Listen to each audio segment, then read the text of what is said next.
Hello, everybody. In the book, Tamed by a Bear, Bear says,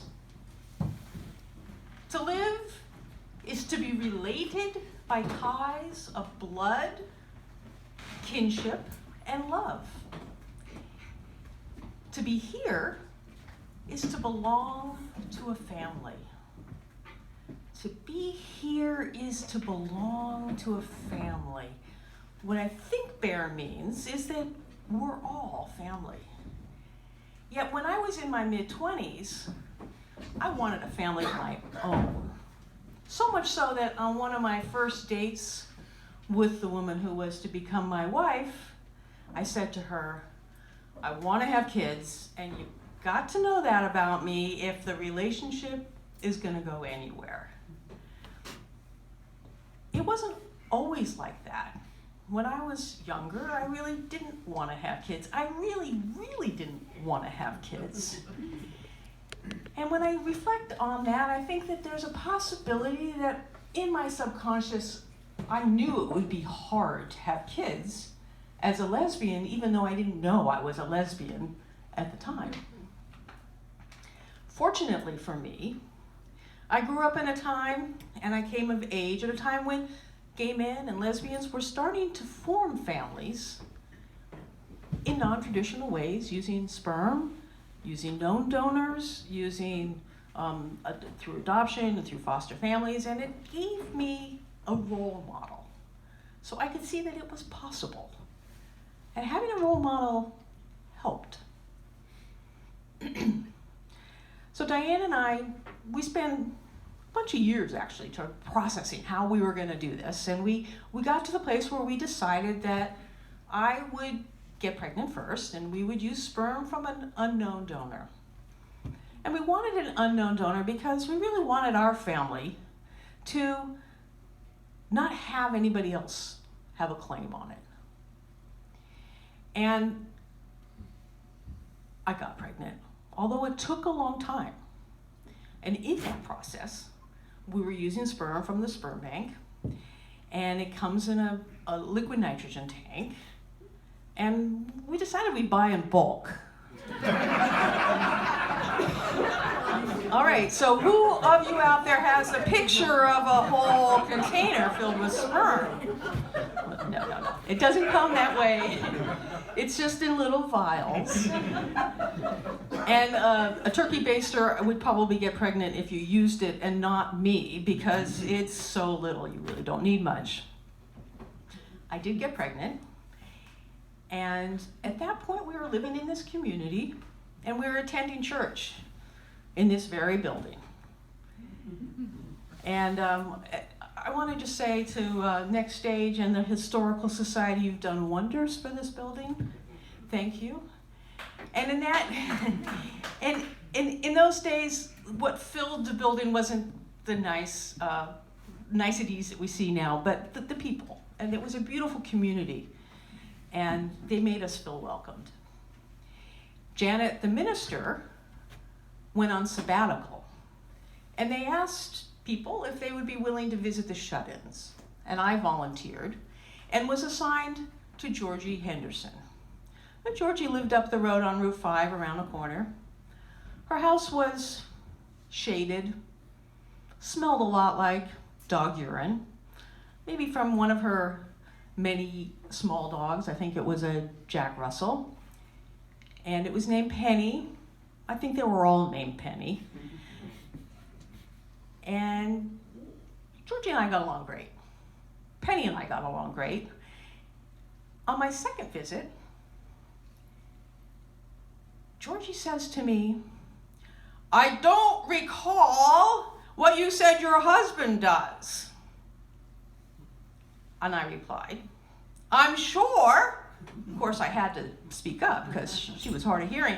I'm sure I said nothing about my husband. I'm married to a woman. Although we weren't legally married, we had already had 2 ceremonies and we considered ourselves married. And then she looks at me with a lot of curiosity. How do 2 women create a baby? And so I explained it to her. how we chose an unknown donor, how the sperm came, how we decided on a Jewish donor, how I was going to go to Dartmouth to deliver the baby. And she got rather quiet. Georgie, you're rather quiet. And then she looks at me with her startlingly blue eyes, and she says, 2 women choosing to have a child. That must be love. Yeah, I was in love with her. And the dog smell, that didn't matter anymore. Here was this woman in her 90s who before a few minutes hadn't even thought of the possibility that she could grasp so quickly the love that was there. It gave me the sense that we did make the right decision to choose to have a non-traditional family in this community. Having support was really helpful. But there were no legal protections. This was before second parent adoption. This was before civil unions. This was before marriage. There was one thing we could do, and that was to change our last names. So we took Scrabble tiles. We took the letters from Diane's last name, and we took the letters from my last name. And we noticed that if we took the first 3 of hers and the first 2 of mine, and we added an S, we had the word Shamas. Took me about a nanosecond to realize, yep, that's the name. The Shamas is the candle on the menorah that lights the other candles. And that meant a lot to me because although we weren't the first, we were amongst the pioneers. And I saw us as lighting the way in creating a non-traditional family. We chose a Jewish donor also because appearance does make a difference. And we figured that with his ancestors coming from the same countries that our ancestors came from, the child would look more like us. So whatever we could do to have that appearance of family, that was what we were doing. We were protective.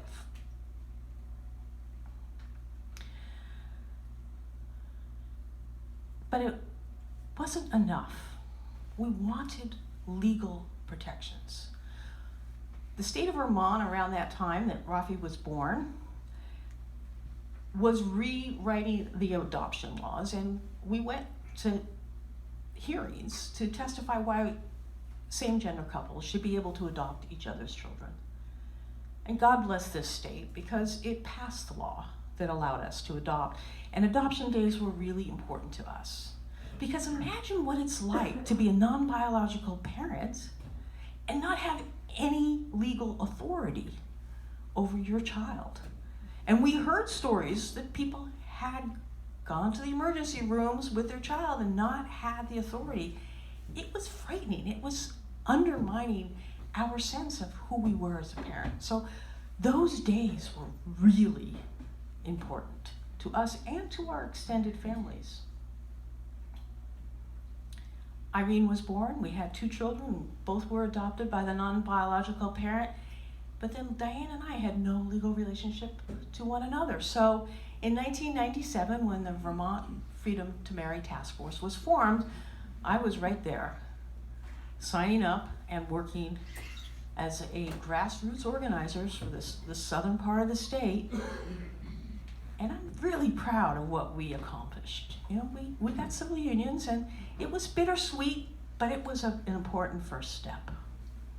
So that was in 2000, and in 2009, we went back to the legislature to ask them to pass a law to allow for marriage equality. At that point, Irene was in middle school and Rafi was in high school. Irene decided she wanted to testify. So she was 13 at the time. Now, the testimony was a big deal. In the state house, in the well of the house, there it was filled to overflowing. Opposition, and those for and those against, giving testimony, one after another. So there comes Irene with her brother by her side, sitting at this long table with Senate and House Judiciary Committee members and a whole bank of cameras. Click, click, click, click, click. Taking photographs and filming. And she very beautifully, eloquently, poised, offers her testimony as to why her family was really just like everybody else's. It was very moving. And I don't just say that as a proud parent, which I am. Several legislators told me afterwards that her testimony really made clear to them the need to vote for this law. When it came time to vote for this law, Rafi was in the gallery with Diane and I as we listened to the speeches and tallied those who were voting for and those who were voting against. When we knew that it had passed and what the numbers were, he texted the numbers to a whole group of his friends back at the high school in Brattleboro. And they text back, "What does this mean?" And he says that the Senate passed the bill and the House has passed the bill, marriage equality. And there was a little eruption in his classroom, and I imagined if I was a teacher, I might not be so happy to have my students interrupted by a text. But fortunately, in that classroom, the teacher was an out lesbian, and this law meant a lot to her. And here she was able to witness a group of teenage boys that were all really excited that she would have the right to get married. Our family loved doing this sort of work together. We loved doing lots of things together. Theater, Stephen, cooking, baking, traveling. We were feeling good, and we were feeling so good that we thought maybe our kids would like to get to know a donor sibling. And there was a newly formed website called the Donor Sibling Registry where we could seek out a sibling conceived with the same donor. It took a while for the hit to come, but we did hear from someone. And we got that email, and Diane and I freaked out. What were we thinking? What were we thinking? We chose to have an unknown donor because we didn't want to have anybody else have claim to our family, and there were red flags going up that these people were sort of claiming us as family. We got past it. We shared the information with the kids, and they were excited. They had curiosity, as they should have. And Katie, the donor sibling, and her mom flew out from the Bay Area to New York, and we went down there, and we had a really great visit. And the half-sibling baggage that could have been there just wasn't there at all. There was no person for them to be jealous around. And they developed a really nice relationship. And it maintained it throughout many, many years. Fast forward now, 10 years, and contact was made with the donor. At first, he didn't really want to give out information about himself except for to answer questions, but not identifying information. And then he came around to saying, yes, let's have a conversation, and emails started to go back and forth between the three kids and him and his wife, and he has a daughter who's now 11. And just this last January, Rafi and Irene met the man who donated sperm that gave them life. It was a very momentous occasion, and I could have gone, but I chose not to. And I chose not to because I knew that there would be a cloud of sadness around me. And I didn't want this momentous occasion to be clouded. It's not because I wasn't grateful, because I am enormously grateful that I had this opportunity to raise these most extraordinary children into adulthood. Like all families, ours have had ups and downs.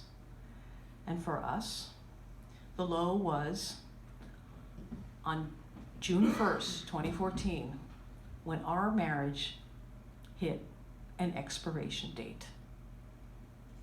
Really hidden, very, very well hidden. But when it hit, it was like an earthquake. And it shook us so hard that the container that we had, we couldn't put back together. It broke my heart. The grief and the sadness that was there was so intense. Sometimes though, when you have a broken heart, the best thing to do is to go into it and see what is underneath all the sadness and the grief. And I learned that I could be vulnerable and survive. I could have compassion, especially for divorced people, because I will say I had no idea how painful it is and how two people who had all the good intentions, had love and a desire to maintain the marriage, had forces come in and break them apart anyway. That allowed us to all to expand. Last week, or a couple weeks ago, Rafi says to me very casually, Gary, that's the donor's name, invited me to go snowboarding with him in Telluride. Meet him there. In fact, he's there right now, having a great time. So clearly, my kids' lives have been expanded, and mine too, by extension. I got a card from Gary also. And when I read that card for the second time, I physically felt a shift. Whew! We're in alignment now. Our family has taken this big leap. As Bear says, to be here is to be related by family. And ours is one courageously expanding family, lighting the way with curiosity and love. Thank you.